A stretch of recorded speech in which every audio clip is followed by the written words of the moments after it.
and welcome to Fitness with Michael. As usual, before you start an exercise or diet program, you need to consult a doctor. Also, please subscribe, give me a thumbs up, and share my videos and everything. Today we're talking about overtraining.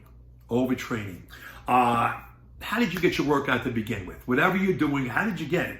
A friend, a book, online, a coach, whoever it was, I'm sure they took into consideration that they did an average, so they looked at you, a trainer, a coach looked at you and says, well, he needs this, he needs that. Maybe they questioned you, or you just went through a book and you picked something that Arnold did, or some football player, or whoever it was, and you said that, a soccer player, and you said, that's what I'm going to do, and I'm going to you have all this enthusiasm. I'm going to go out there and I'm going to do it.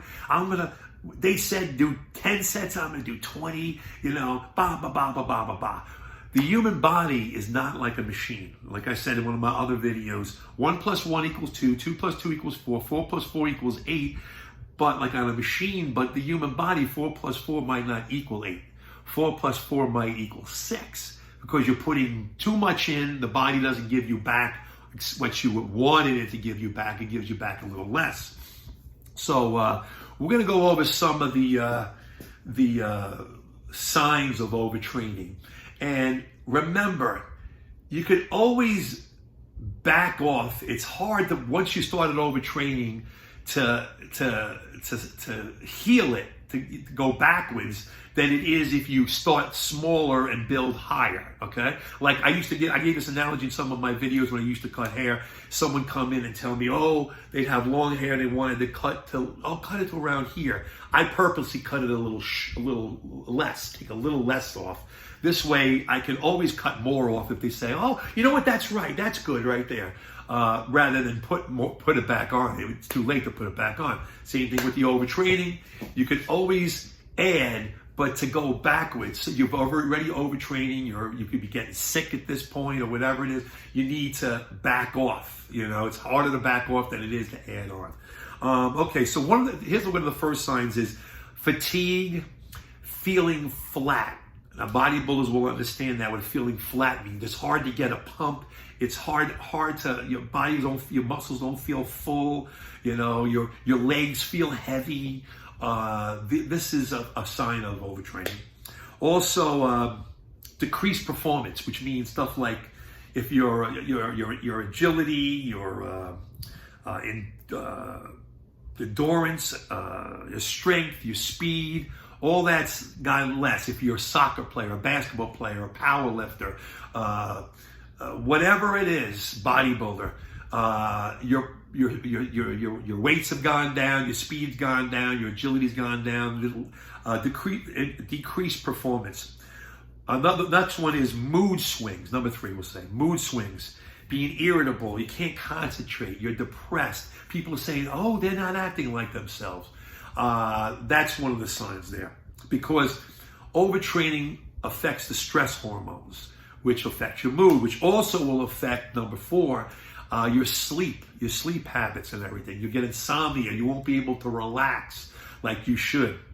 Overtraining can next add, number 5, into injuries. You can get injuries. You're pushing, you say, well, I'm just going to ignore this. I'm going to keep going. I'm going to keep going. I'm going to keep going right to the hospital. You're going to keep going. So you need to, people say, oh, he's exaggerating. Not exaggerating, You combine overtraining with bad form and, it's bad news.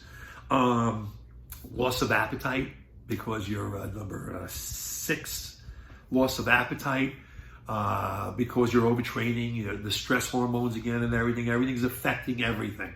I can't eat that meal. I don't feel like eating, You can get really sick.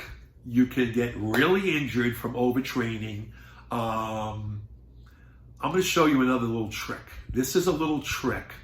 I've been using it for a long time. A lot of athletes use this trick. And it's a good thing to use because you can see if you're overtraining. You can also see if you're about to get sick.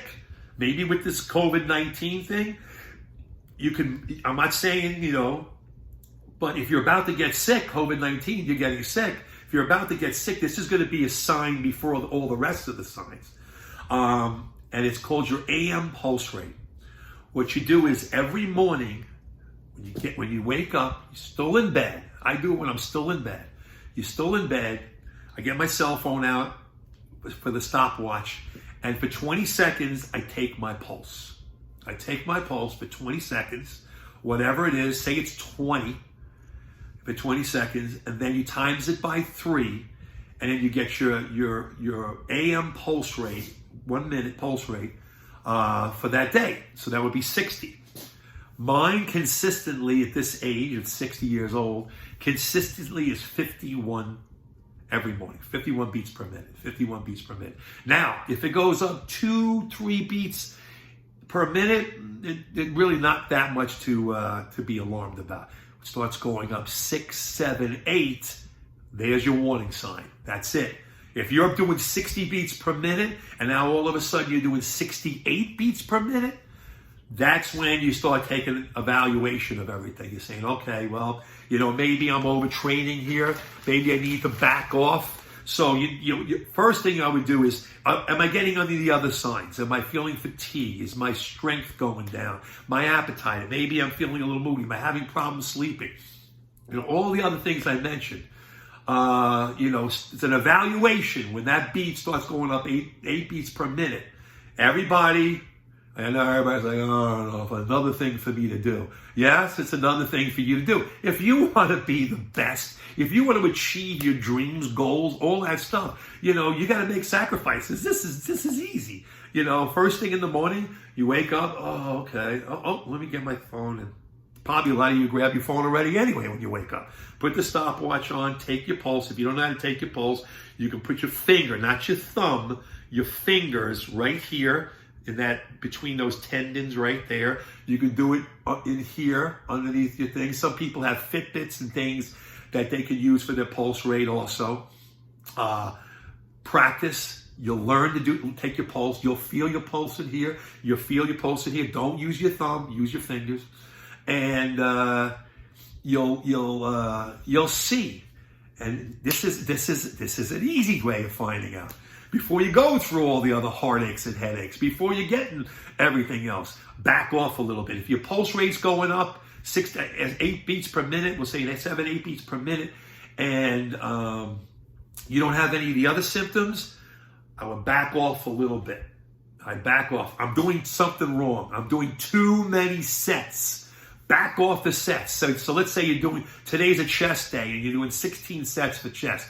4 exercises, 16 sets. Back it off. Do 4 exercises, 3 sets each one today. Okay? Keep the intensity. Try backing off the sets. As people get older, an example, you do less sets. Frank Zane, I think, I was listening to him recently, and he was saying that he was just doing a lot less than I thought, But for your age, your condition, everybody's different, to do different, for you, how many sets you need to do. Keep the intensity. What was it? Mike Mensa, Ray Mensa, they used to, and also Dorian Yates, they did less sets, very high intensity. Up the intensity, lower the sets, more rest time, less chance of overtraining. Like I told you in one of my other videos, assume everybody's overtraining. Assume you're overtraining. Start doing the AM pulse. This works. You'll see. This is another one of those tricks I'm giving you, okay? And that's it for today. As usual, thumbs up, share, subscribe, and till next time, thank you for coming to see me at Fitness with Michael. Thank you. Have a great day.